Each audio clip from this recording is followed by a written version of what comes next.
All right, so we're slightly switching gears this week, and we're still focused on biology topics, and we're moving on to talk about heredity and passing down of traits and characteristics. We're talking about how you are, who you are based upon what your parents have passed down to you genetically. And we're also going to talk about DNA to kind of finish off the school year. So, what we want to do here is we want to go back in time and study a little history. And we're going to start with this guy right here. His name is Gregor Mendel. Gregor Mendel, he was an Austrian monk, not Australian, Austrian. So he's from Austria, which is where Arnold Schwarzenegger is from. So, Schwarzenegger, get to the chopper. So anyway, he is from Vienna right here. Back when he was a young man, this was part of the Czech Republic, and then World War II came along and kind of divided things up differently. So if you ever heard or seen the Sound of Music, there that's set in Austria. So he's Austrian. So he was raised on a farm. His parents were farmers, and they struggled to kind of get by financially. I think that he got kind of interested in science because his parents were farmers, and they did a lot of work with plants and animals, and so that kind of spurred his interest in nature and biology. Since they were a poor family, he didn't really have the financial means to continue his education higher than beyond high school. So he decided that one way that he can ensure that his education would continue, and one way that he can kind of ensure that things would get paid for him and he'd be supplied with food and shelter, since he was kind of a struggling family, is that he would join the monastery. So he's going to become a monk. And you kind of know probably what like a monk is. So nuns and monks. Monks are men that take a vow of like poverty and chastity and obedience, and they serve the Lord. So he goes off to join a monastery. At the monastery, he's given a free education. So basically, it's kind of a trade-off. If you will come and train to be a monk, then you get to take classes at the monastery and continue your education. So that's kind of what he did. So he studied a lot of science and biology classes while he was at the monastery, and he became quite interested in the breeding of plants, and that kind of relates back to his experience as a farm kid.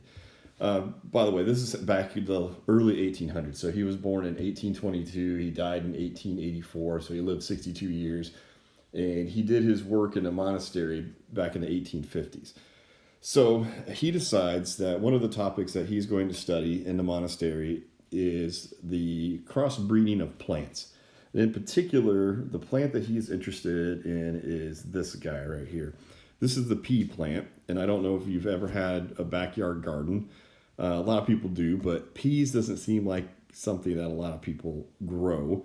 And some people do.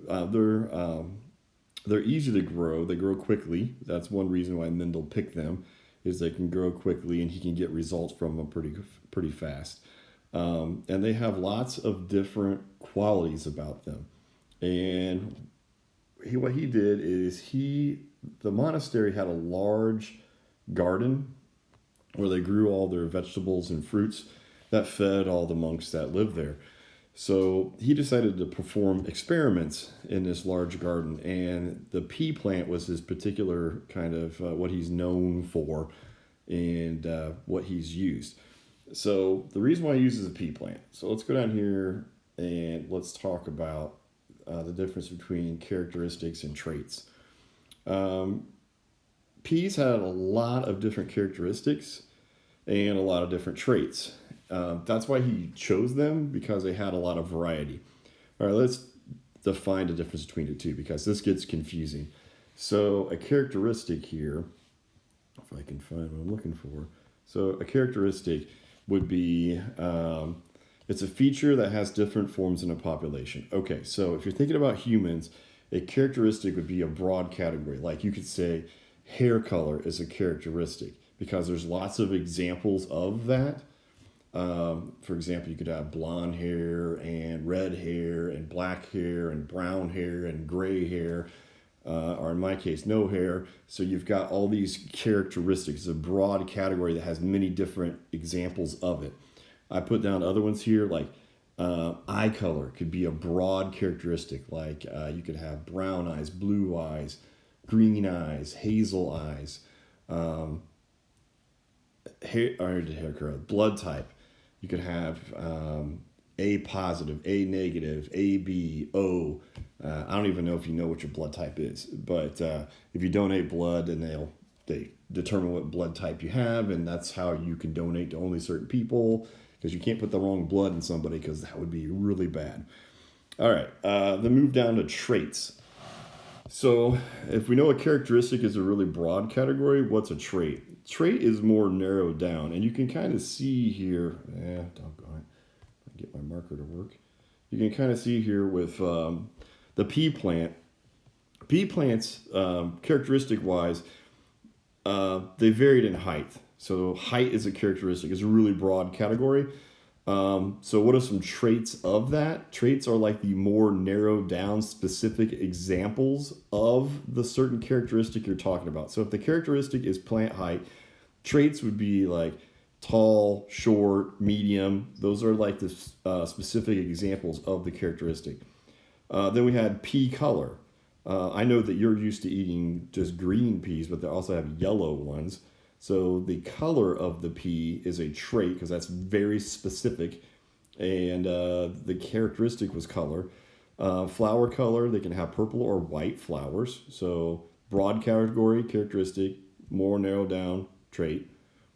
It's kind of like saying characteristic, shoes, traits, Nikes, Converse, Adidas, Asics, I don't know, Fila's.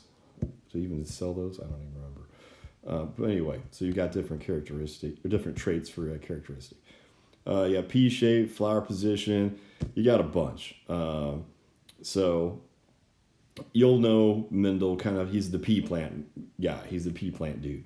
And he did years of research on pea plants, and he counted thousands upon thousands of different traits. I mean, the guy just sat out in his garden and counted seeds all day long. So didn't have much of a life, I guess, but he helped us understand this process called heredity. Heredity is the passing of traits from parents to offspring. You've probably heard of the word inherit before. So like if your grandmother passes away, you might inherit, I don't know, her diamond earrings. She might pass them down to you. When we talk about genetics here, heredity is anything that gets passed down to you from your parents. So you might have your father's hair color, your mother's eye color, your grandfather's nose shape. So you are who you are based upon the genetics that you got from your parents. So you are a blend of them. And when you have kids someday, your kids will be a blend of you. So they have certain things that got passed down. So farmers back in the 1800s knew that like the offspring or the kids had similar characteristics. They just didn't know how it worked. They didn't know what the process was. So they're very much in the dark on that. So Mendel tries to figure out how, we know that things get passed down, but exactly how does this all work? So this is what he's going to kind of unlock. All right. So, and this whole branch of science is called genetics, which is a huge topic in today's world. It's kind of a new branch of science. We don't know a ton about it. We're learning more and more. In fact, during all this coronavirus stuff, genetics is a huge factor. We're trying to figure out how this virus affects us. What can we do to create a vaccine? Why does it affect older people more than younger people? How do we go about creating medicines to stop it? Things like how do we adapt to it? So genetics, huge category. So to understand what Mendel did in his gardens, you have to know a little bit about plants. Plants, in particular, a lot of plants have both male and female parts on them. So we do not, in case you haven't noticed. So if you have a plant here, a flower in particular, and I like to think of, let's think of an Easter lily. So since today is Easter and as I'm filming this, Easter lilies, huge flower, so you can see the different parts of it really well. You've got male and female parts to it. So right here, you have the ovary of the flower. In the ovary, you have ovules, also known as, they're like the beginnings of seeds. So you've probably heard the word ovulate in a human being. Ovulate, release eggs. Ovules, same thing as eggs, so they're like the equivalent. Seeds, eggs, kind of same thing. Then you've got these dudes. Let me switch colors. These dudes right here are called the anthers. On an Easter lily, they're gigantic. They're like a stalk. It looks like it has a little seed at the top of it. And those are all full of pollen, so you have this yellow dust on top of them. And that's the male part. So you've got all these dudes here branching off. These are called anthers, and they have little heads at the top of them that are full of pollen. If you are out in the cornfield, you know the tassel at the top. The tassel at the top, if I can draw, that's not a good corn plant. But at the top of the corn plant, you have this tassel up here, and it rains down pollen. Okay, pollen's the male part. And with the help of butterflies, bugs, bumblebees, the wind, whatever, pollen can go into this guy called the stigma, travel down this tube, and fertilize these seeds, and the seeds become a new plant someday. Well, what's weird about plants is since they have both male and female parts, they can pollinate themselves.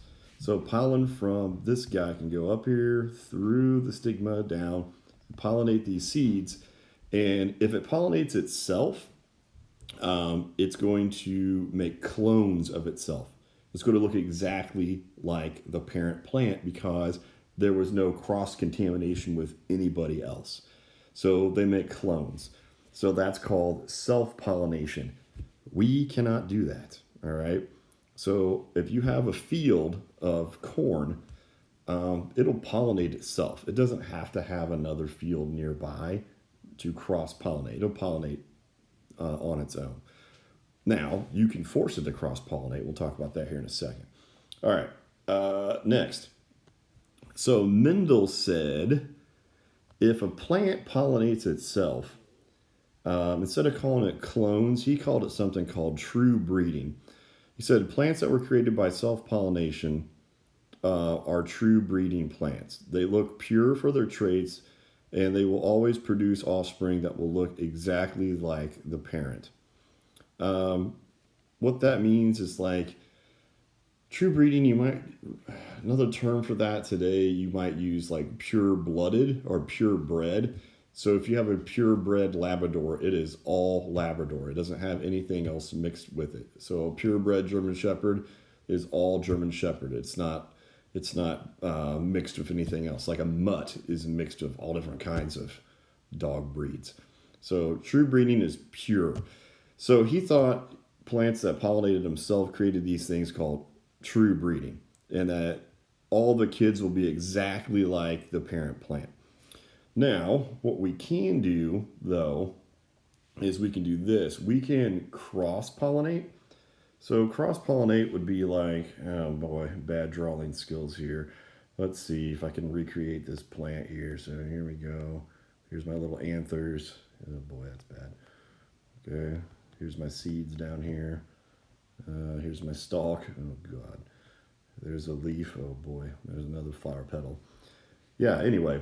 So if you took pollen off of this plant and brought it over here to this plant, that'd be cross-pollination. So his traits and his traits would intermingle, and they become a blend of the two. So this is kind of what you do when you are talking about detasseling corn. So corn, so here's my corn stalk up here. So I got one corn stalk, and like a farmer will plant like, I don't know, 3 or 4 rows of one type of corn. Let's say it's like really strong roots. So really strong roots down here. Okay, that's. Then he'll plant like a row of another kind of corn, and this corn is like really resistant to, let's say he's drought resistant. Okay, so I'll put DR, drought resistant. This guy has strong roots, so I'm gonna put roots there. All right, what he wants to do is he wants to send kids like you, the farmer does, to go through the field, grab these tassels up top here where the pollen is, and jerk on them and rip them off.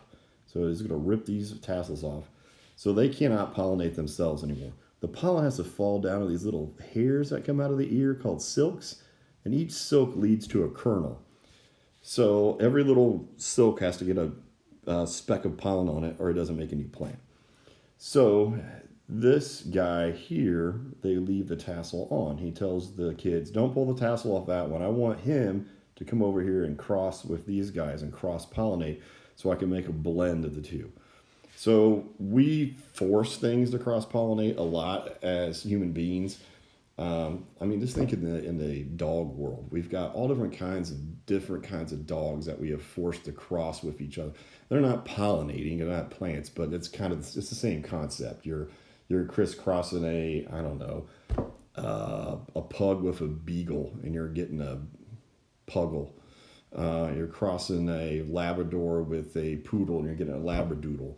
So you're cross pollinating, or you're cross breeding. You guys are all crossbred. You are a blend of your mom and a blend of your dad. Every human being is crossbred. Human beings cannot self-pollinate. We just don't have the ability to do that. So what do they call the outcome of this, of crossing? So they call the outcome of crossing, they call them hybrids. So a hybrid is kind of like a blend of the two. So you've heard of hybrid cars. So like a Prius is a hybrid car. It is half electric, half gasoline. So it runs on both. So it's a hybrid. A lot of your seed companies like Beck's, that's close by, they're called Beck's hybrids because they're in the business of taking plants, corn and bean plants, and cross-pollinating them to get certain desirable characteristics. So that's what the word hybrid means. It means to mix or to blend together. All right, so what we're going to do next here, let me see what I want to do. Okay, what we would have been doing in class is we would do this activity where you would actually go around the room and pollinate each other. You would pretend to be pea plants. So I'm going to try to explain how we would have done that in class. It's really kind of fun activity. And I'll explain how we do that, and then I'll show you kind of what we learned from that. So I'm going to pause this for a second. Okay, so to mimic Mendel's work with pea plants, what we're going to do is what we would have done in class is I would pass out these little cards here, these little pieces of paper. I've split the class into 2 groups. I would go and count and make sure I had an even amount of kids in there. And then I'd put you into 2 categories. And so what Mendel did is he studied like lots of different characteristics. He did pea pod color, plant height, flower color, seeds shape, just a lot of different characteristics. So we're just going to focus on one here. We're just going to do flower color. So the flowers could be either purple. So that's why I use purple here. Oh, let's see. Come on, purple. So I use purple, and the flowers could either be white. So what he did is that he, once again, believes if you let the plants pollinate themselves, then they will create what he called true breeding plants, which means that they are pure for their traits. They don't have any kind of cross-contamination in them. So he took and on one end of he had a big garden, a couple acres. So on one end, he put purple flowered pea plants. And way on the other end, he put white flowered pea plants. And he grew them for a summer, let them pollinate themselves. And that way he thought they would purify themselves and they would be pure purple plants and pure whites. So half the class would get these guys right here. I would give them 2 purple cards, and the other half of the class I would give 2 white cards. All right, so what he would do then is that he decided that he wanted to see what would happen if he crisscrossed a purple plant with a pure white flowered plant. So he's going to do a crossbreed here. So when he crosses these, in a way that we would mimic this in class is I would tell the, well, first of all, in order to ensure that they crossbred, what he did was he went to all the white flowered plants. And I mean, this is really time consuming and painstaking, but he took out a pair of little bitty scissors and he went all the way down the rows of his white flowered plants and the little anthers, the guys that carry the pollen on them, these little stalks with the little head on top. He took a pair of scissors and hacked them off. So he hacked the male part off of all the white flowered plants. He just chopped them off. So, ow. So they have no way of pollinating themselves. They have completely reliant on these guys to do the pollinating. So he basically eliminated their ability to pollinate themselves, these white flowered guys. All right, so what I would do in class is I would tell the purple flowered people, you can get up and you can head over to the white flower area. And they would have to, you'd have to go find a white flowered person and you would have to exchange a card, just one card. So you would give the white flowered people one of your purple cards and the white flowered people would give one of their white flowered cards to you. And then you would go sit down. So you pollinated each other. So you get to frolic around the room and pollinate, which is weird, but it's fun.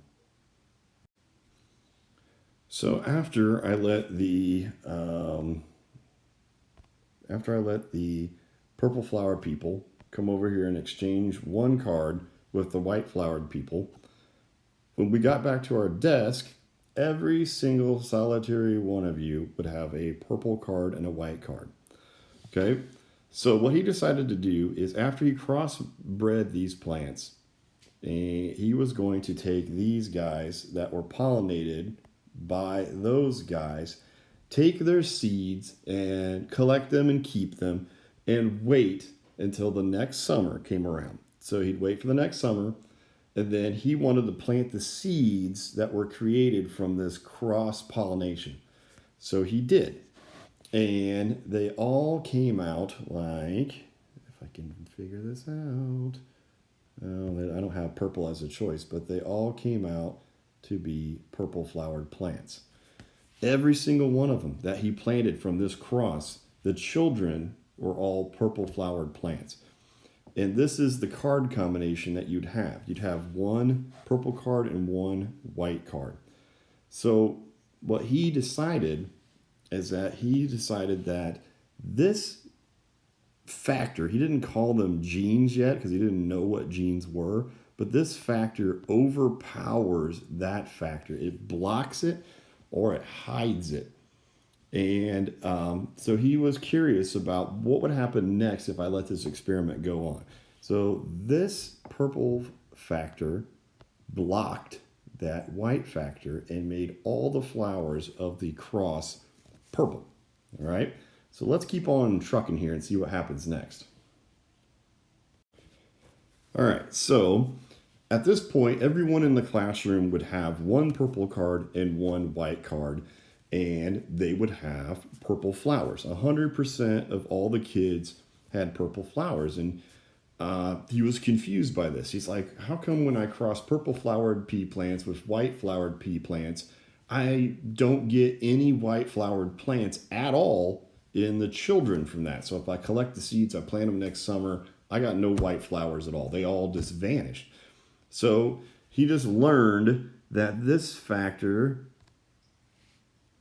that we know as genes today, but this factor, this purple factor, overpowers this white one.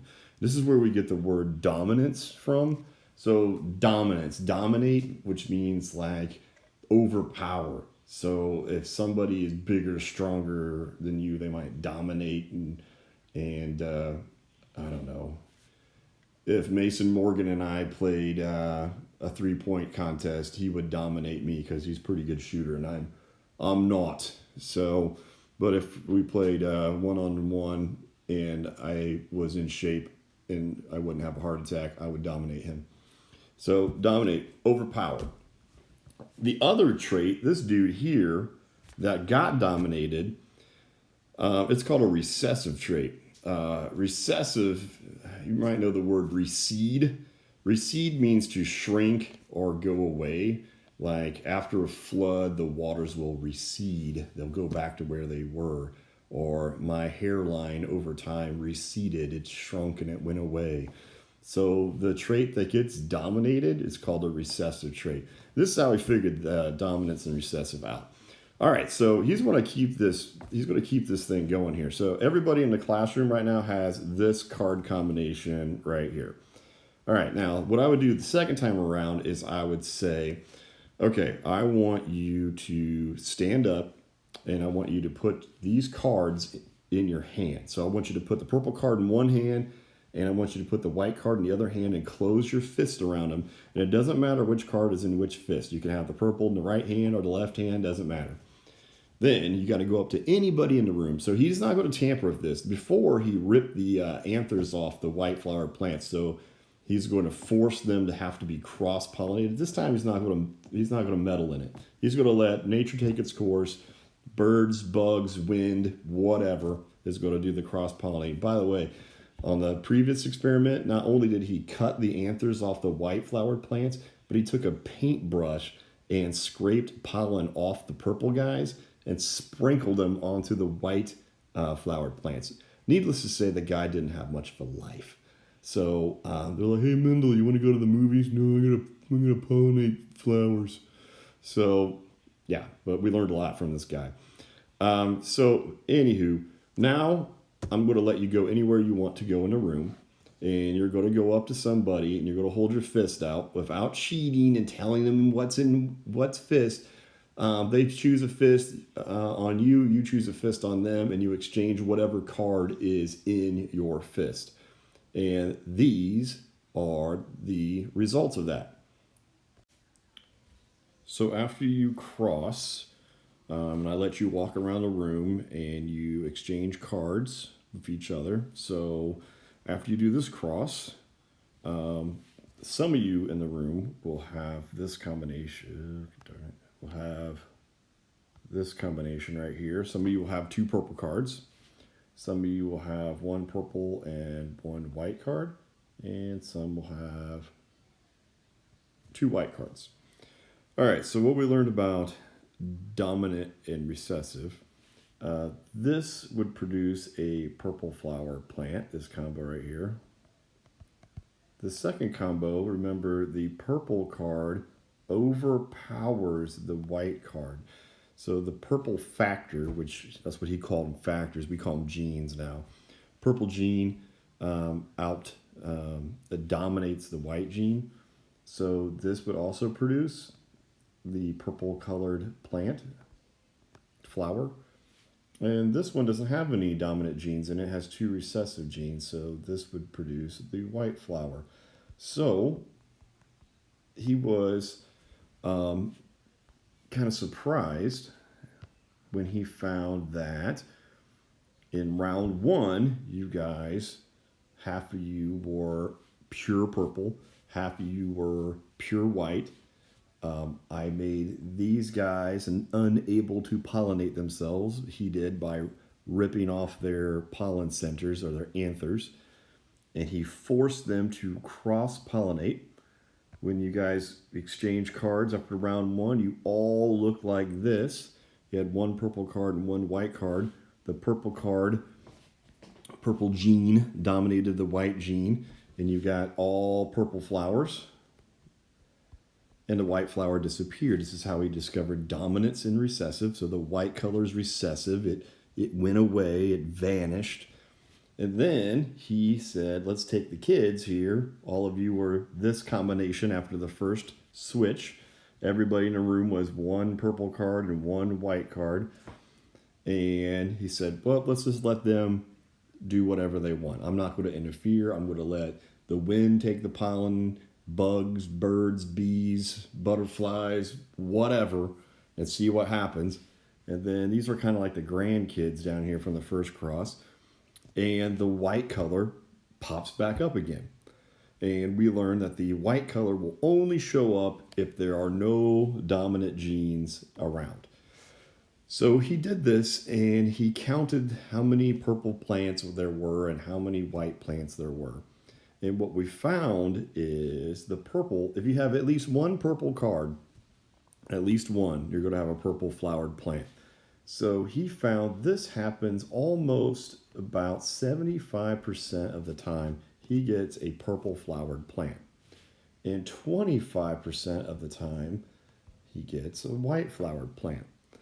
This is a ratio of how dominant traits show up versus recessive traits. It's about a 75-25 ratio. This is just a prediction. It doesn't mean that it will turn out that way. So when we do this in each class and we do it with 100 students, the more students I do it with, the more it gets dialed in. And we get pretty close to 75-25%. We usually get about, sometimes like 80-20 or whatever. So we get close to that. So it's usually about 75-25.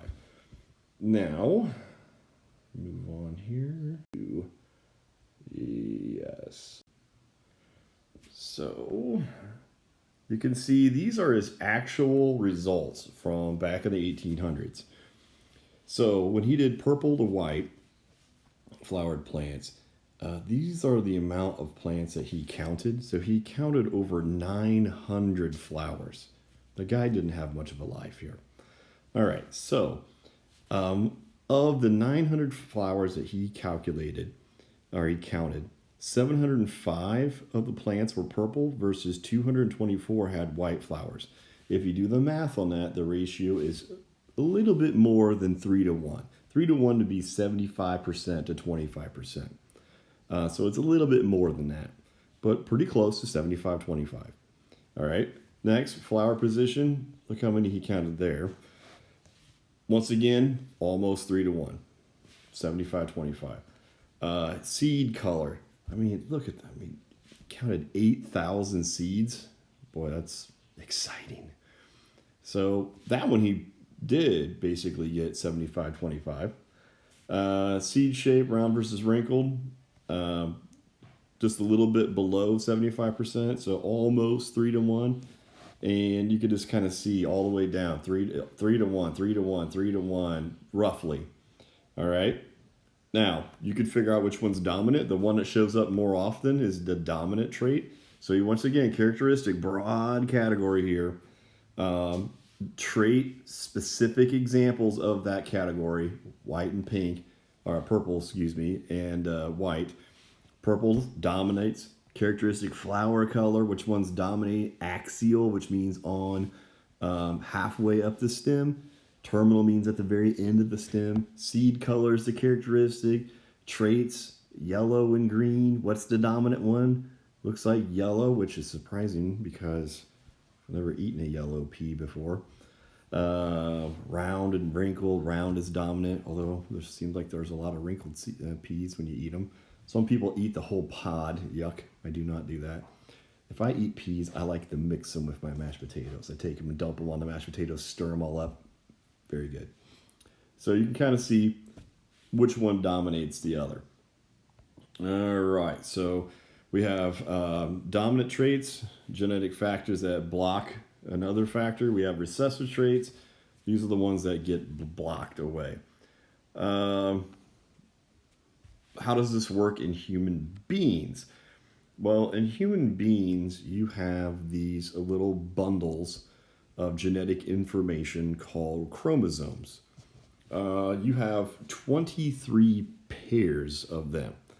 And the reason why we talk about 23 pairs is because you got half of your, the reason why they come in pairs, you got half of your chromosomes from mom and half from dad.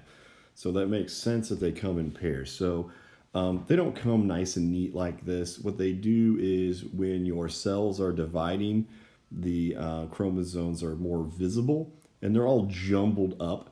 And they'll take a picture of that in a microscope, and then they'll like cut them up and move them and paste them, and they'll put the ones that look similar to each other. They'll match them up because they have a twin, because one came from one mom, one came from dad. So they're not all lined up like this. They will. This is called a karyotype, where they take a picture. Probably nowadays they use a computer, and I can grab a chromosome, drag it, and drop it into each of these slots, so they can take a look at them. You guys probably know of a famous genetic disorder where you have 3 of these 21st chromosomes. That's called Down syndrome. So it's a mistake made in the chromosome process. All right, so you've got your bits of genetic material are on these chromosomes. And each chromosome is responsible for different traits. Like, I don't know, maybe chromosome 1 has the hair color gene on it, and chromosome 9 has your blood type gene on it, and chromosome 13 has your hair color on it, or eye color. I can't remember what I said before. So when I use that purple card and white card, that's kind of what, usually there's 2 genes that control each trait. Not always, but usually 2. So that's why I use 2 cards. So you've got 2 chromosomes, you've got 2, everything's 2, 2, 2, because you got half from mom and half from dad. That's why we talk about 2 all the time. These last chromosomes here are what determine your gender. If they're 2 long chromosomes, you're a girl, you're XX. And if you got this chunk broke off right here, you're XY and you're a guy. We have 23 chromosomes, or 46 in total. So all of our cells have, most of our cells, a great majority have 46, but we'll talk about that later. All right, moving on. All right, so your chromosomes have little chunks or little snippets of information on them, and these little snippets of information are called genes. And you have thousands of genes. Each chromosome has a bunch of different genes on them that will code for different traits and different characteristics. One confusing thing here is another word they use for gene sometimes is allele. It's the same thing. An allele, they usually use letters to represent them. And here's the deal. They will use capital letters to represent dominant genes, and they'll use lowercase letters to represent recessive genes. And you want to use a letter that is that looks different as a lowercase than it does a uppercase. So, for example, don't use C, because C and little c look too much alike. So I wouldn't use those. I would use like D and little d. Remember, these are genes. So you got a dominant gene, you got the little wimpy recessive gene. So those are different. Try to think something else that you don't want to use, like W, like big W and little w look the same, so I wouldn't use those. You can use like big T and little t, they look different. So that's dominant gene, that's recessive gene. And the reason why I use 2 letters because you got half from mom and 1 from dad, so there's usually 2 genes that control each trait. Not always, but usually. And we won't talk about the ones that involve more than 2 genes. That gets complicated. Your biology teacher in high school can teach you that. Okay, so then we got to talk about this thing called genotype. Genotype is the type of genes that you received from your parents. So it's your genetic combination, and there are a couple of different kinds of genotypes. For example, let's use a letter, I don't know, let's just use B. So you could have this combination, big B, big B. That means you got 2 dominant genes, because I use capital letters. This is called homozygous. That's the genotype. Homozygous means, homo means same, so you got 2 of the same genes. So big B is called homozygous dominant. You could also be little b, that's 2 of the same genes, because they're recessive and recessive, that's why they're lowercase. This is called homozygous recessive. So once again, big B, or any two, it doesn't matter what letter you choose. Any two capital letters means that you got two dominant genes from your parents and you're homozygous dominant.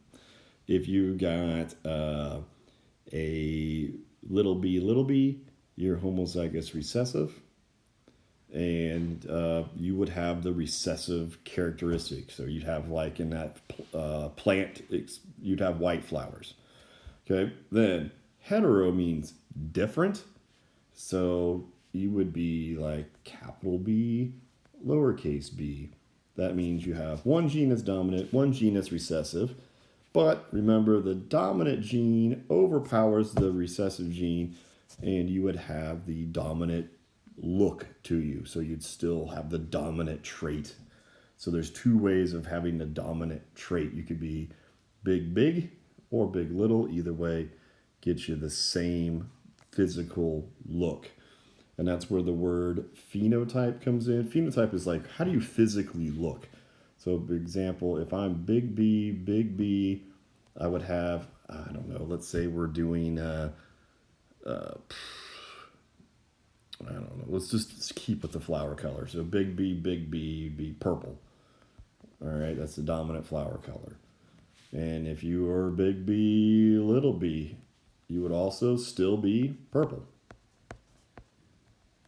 And if you were little b, that is the only way that you can be the other characteristic, the recessive one, and that's the white flower.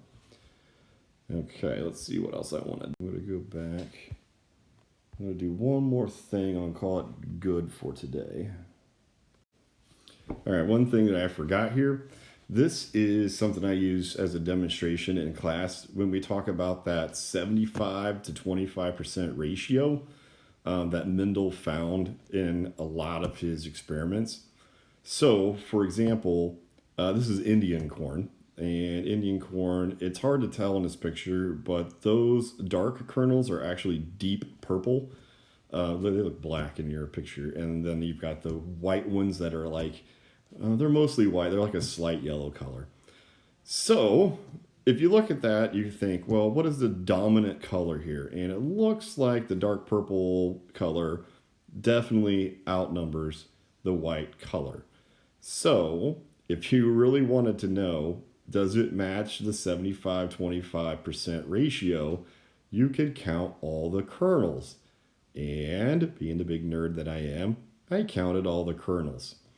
And the way I did it is I put a little needle in at the first row, and I counted each row, and I wrote each row down, and then I added it all up. So, yeah, super nerdy. Here we go. So, of the deep purple color, if I can get my pen out here, the deep purple color, I counted up 365 purple seeds, and then the white color, I counted up 132. So if you do the total on that, the total is 497 total seeds. Yeah, it took me a little while.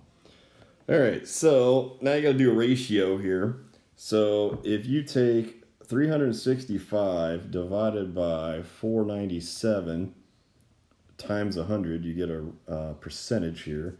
So my percent of purple is 73.4%. And then I could just subtract from 100, or I could do the math. I mean, if you want to do the math, you take 132 divided by the total seeds, which is 497. Or you could just take 100 minus 73.4, which is just as easy. So the white seeds are 26.6. All right, so Mendel said that he expects the dominant trait to show up 75% of the time and the recessive trait to show up 25% of the time. So mine was 73.4 and 26.6. Pretty darn close to that. So remember, it only predicts what could happen or what should most likely happen. It doesn't mean that it will happen that way. So, for example, the odds of having a boy versus odds of having a girl are 50-50. So that's the odds. But could you have 5 girls in a row? Sure. The odds of me rolling a 1 on a dice is a 1 out of 6 chance. But could I roll a 1 10 times in a row? Yeah, it's really unlikely, but it could happen. So the 75-25 is a predicted outcome. And if you do it, it usually matches the predicted outcome. All right, let's stop there for today. Yeah. I think.